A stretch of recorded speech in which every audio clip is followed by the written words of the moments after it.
So this is my first year doing ArtPrize, and my installation is the Zone of Authenticity. Sing a note or make a sound. Ah! My goal was to create a small version of what I've experienced in the communities that I've built and created here in Grand Rapids. Dance.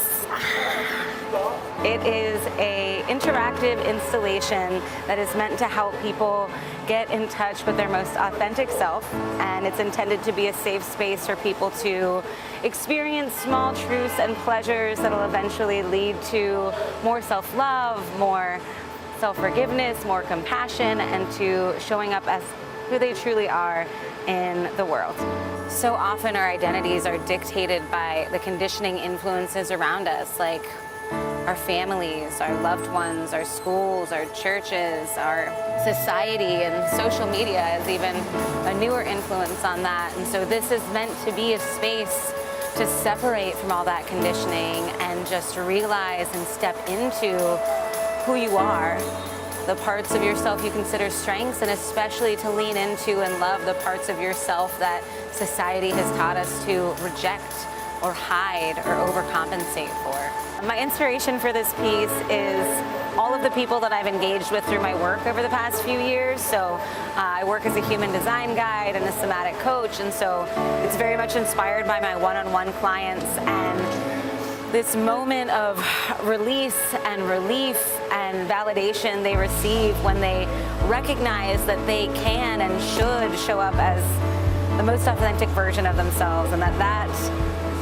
person is so worthy of love and acceptance. And it is absolutely inspired by the Wellness Retreat Michigan community and the radical authenticity, the warmth and compassion that I've experienced meeting and engaging with these people. For anyone that just wants to write their truth, so there's a bunch of different prompts. For here, you can call your inner child.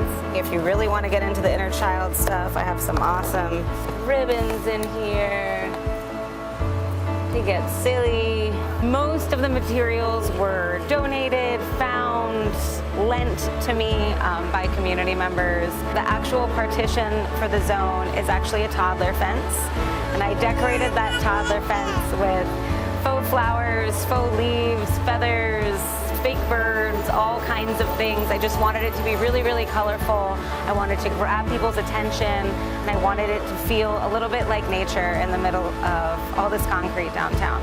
So that's the physical zone. There's also a large sign that has an abbreviated artist statement. Really, the artist statement is what I began with. It's what I wrote first. And from there, my process as an artist, as an entrepreneur, as a person, is to always gather materials. And then once I had all of them, that's when the idea for how this might look really clicked together.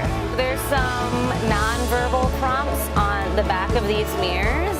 So believe you're beautiful. It's exceeded my expectations. This has been a really big emotional labor for me. I had to work through quite a lot of imposter syndrome to even get to the point where I could begin the creation process.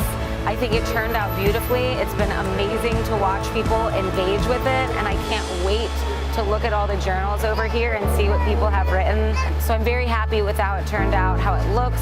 I'm extremely happy with the way that I've seen people engage with it. That's the most important thing. I'm glad there's a lot of eyes on it, because that's how it was meant to be. It's in front of Big B Coffee at Monroe Center, right across from Rosa Parks Circle. For anyone that wants to engage with this piece on social media, they can show us some love by hashtagging Zone of Authenticity.